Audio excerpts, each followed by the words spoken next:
चतुर मित्रसेन। राजा सोमनाथ के बारे में ये बात बहुत प्रसिद्ध थी कि वो गुणों का पारखी था। वो इंसान को देखकर तुरंत समझ जाता था कि इसकी प्रवृत्ति कैसी है। उसी के अनुसार राजा उससे बात करता था।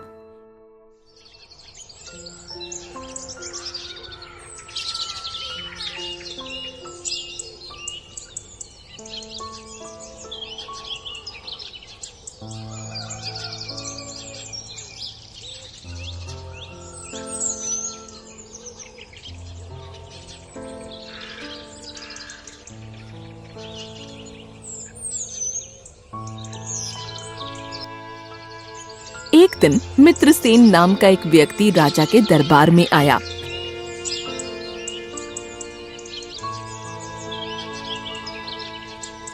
और महाराज को प्रणाम करके कहने लगा, महाराज, आप मुझे अपनी सेवा में रख लीजिए। आप जो भी कहेंगे मैं वो करने को तैयार हूँ। तुम्हारे अंदर कोई गुण अच्छा हो तो बताओ। बिना गुणों के मैं किसी व्यक्ति को अपने दरबार में नहीं रखता। महाराज, मैं आपको दो बातों का विश्वास दिलाता हूँ। पहले ये कि आपको मुझसे कोई शिकायत नहीं होगी, और दूसरा ये कि मैं आपके प्रति हमेशा ईमानदार रहूंगा।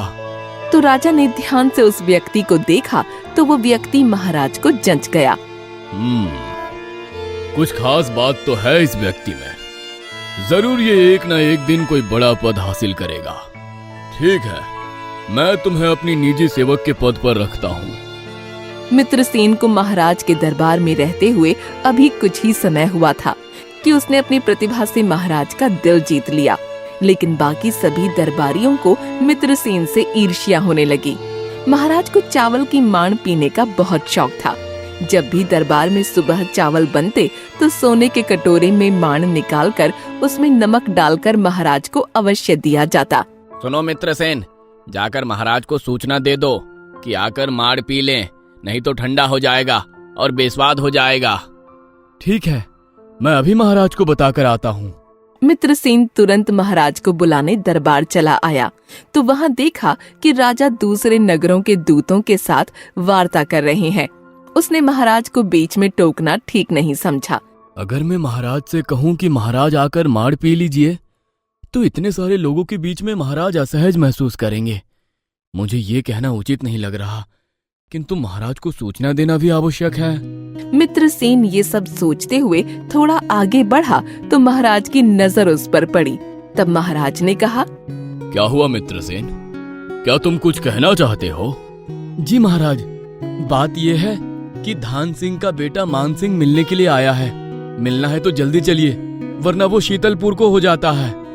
ये क्या कह रहे हो तुम? साफ साफ कहो, क्या कहना चाहते हो?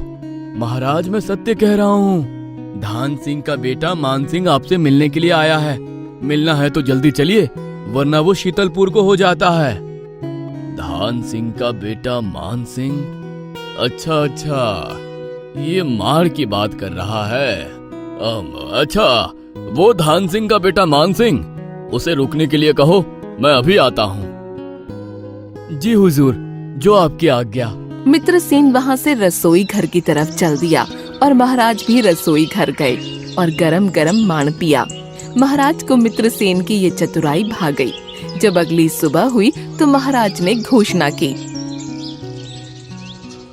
सभी दरबारी से दरखास्त है कि मेरी बात ध्यान से सुने।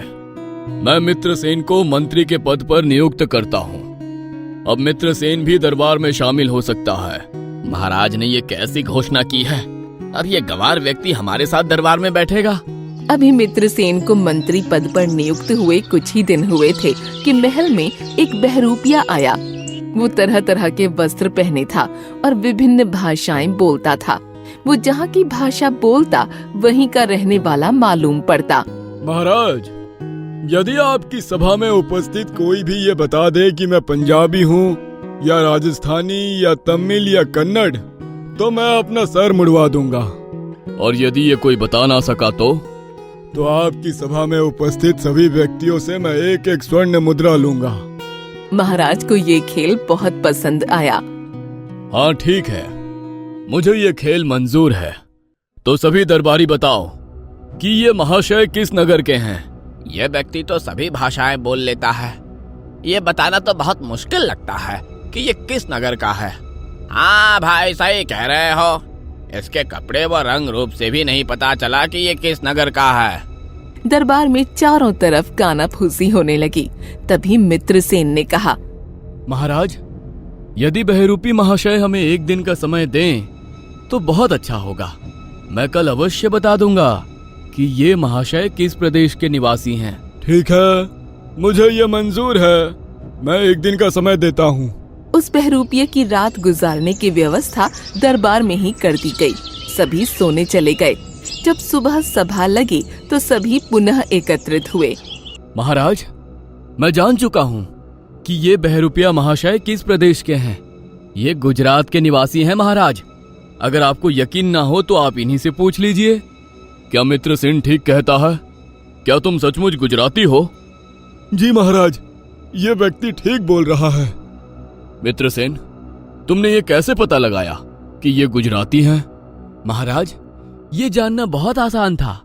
मनुष्य क्यों ना कितनी भी भाषाएं जानता हो, लेकिन जब कोई संकट आता है या कोई बात अचानक से याद आ जाती है तो मनुष्य हमेशा अपनी ही भाषा बोलता है। इस बात का क्या मतलब है मित्रसेन? महाराज, इन महाशय के साथ भी कुछ ऐसा ही हुआ कल रात।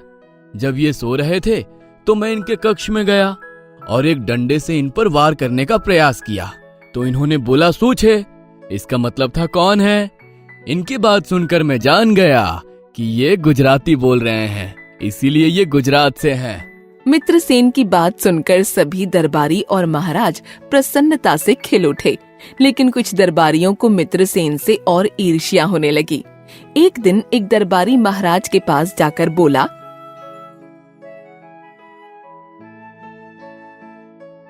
महाराज, आप मित्रसेन को जितना योग्य समझते हैं वो वैसा नहीं है।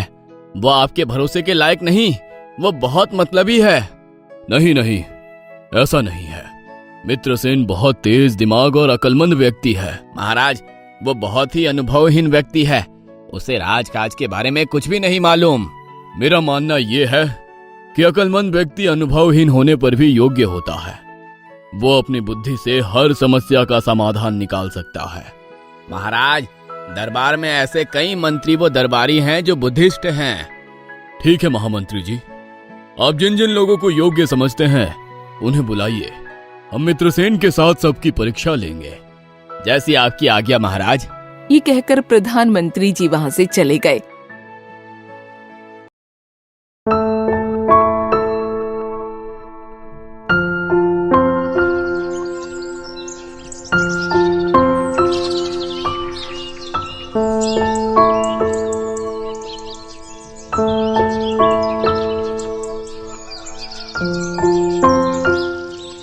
और अगले दिन अपने 2 होशियार मंत्रियों को लेकर सभा में उपस्थित हुए।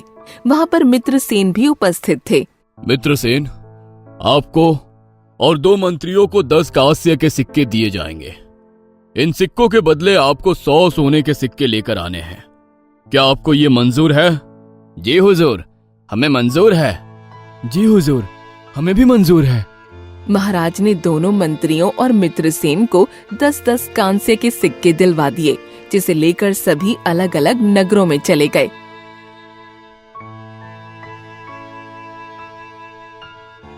मित्रसेन बहुत धनी लोगों की नगरी में गया। वहाँ पर उसने 2 खूंटे और एक लंबी रस्सी खरीद ली। धनी लोगों के घरों के पास के सामने दोनों खूंटे गाड़ दिए और लंबी रस्सी बांधने लगा तो वहाँ भीड़ जमा हो गई और एक धनी व्यक्ति किशन ने कहा, अरे अरे मंत्री जी, आज सारा काम धंधा छोड़कर आप ये सब क्यों करने लगे? क्या बताऊं सौदागर भाई, महाराज का सख्त आदेश है कि जिन भी लोगों ने गैर कानूनी तरीके से मकान बनाए हैं उनके सामने ऐसी रस्सी बांध दी जाए। कुछ ही समय में इन सभी घरों को गिरा दिया जाएगा। अरे अरे, आप ये क्या कह रहे हैं? लेकिन हमारे मकान तो गैर कानूनी तरीके से नहीं बने हैं। मैं जानता हूँ भाई, लेकिन गैर कानूनी जगह पर तो बने हैं ना। अब महाराज का आदेश है, मैं कुछ भी नहीं कर सकता। आप सबके मकान कुछ ही दिनों में गिरा दिए जाएंगे। अरे भाई, इसका कोई उपाय तो होगा, वरना हम सब तो सड़क पर आ जाएंगे। उपाय तो है, लेकिन आप लोगों को बहुत भारी पड़ सकता है। अरे अपना घर बचाने के लिए तो हमारी जान भी हाजिर है। अब बताइए तो सही क्या उपाय है। जिनके पास शाही कांस्य के सिक्के होंगे उनके घर नहीं गिराए जाएंगे। लेकिन शाही कांस्य के सिक्के हमें मिलेंगे कहाँ? वो कांस्य के सिक्के मेरे पास मिल सकते हैं, लेकिन उनके लिए आप लोगों को भारी कीमत चुकानी होगी। आप बताइए तो सही, हमें इसके लिए कितना धन देना होगा? एक कांस्य के सिक्के के बदले 10 सोने के सिक्के। हमें कोई आपत्ति नहीं है। हम एक कांस्य के सिक्के के बदले 10 सोने के सिक्के देने के लिए तैयार हैं। मित्रसेन ने वो कांस्य के सिक्के उन धनी लोगों में बांट दिए और उनसे 10-10 सोने के सिक्के इकट्ठे करके महल की ओर चल दिया। कुछ ही दूरी की यात्रा तय करके वो महल जा पहुंचा और महाराज के सामने उपस्थित हुआ। तब तक वो दोनों अन्य मंत्री भी महल पहुंच चुके थे। महाराज ने उन मंत्रियों से पूछा, कहिए मंत्री जी, समय अवधि तो पूरी हो गई है, क्या आप 100 सोने के सिक्के लेकर उपस्थित हुए हैं? अब महाराज, हमने कांस्य के सिक्कों को सोने के सिक्कों के बदले बहुत बेचने की कोशिश की, लेकिन सभी ने ये कहकर मना कर दिया कि ये कांस्य के सिक्के मेरे किसी काम के नहीं। अर्थात तुम एक भी सोने का सिक्का लेकर नहीं लौटे हो? जी महाराज। तुम कहो मित्रसेन, क्या तुम भी खाली हाथ लौट कर आए हो? नहीं महाराज, मैं पूरे 100 सोने के सिक्के लेकर लौटा हूँ। क्या तुम सच कह रहे हो? जरा हमें भी तो बताओ, तुमने ये कारनामा कैसे किया? मित्रसेन ने धनी लोगों के बीच हुई सारी बात महाराज को सुनाई तो महाराज हंसते हुए कहने लगे, देखा महामंत्री जी, मैंने कहा था ना कि अक्लमंद व्यक्ति अनुभवहीन होने पर भी योग्य होता है। मित्रसेन की सूझबूझ ने सभी दरबारियों का दिल जीत लिया। सभी दरबारी एक साथ तालियां बजाने लगे।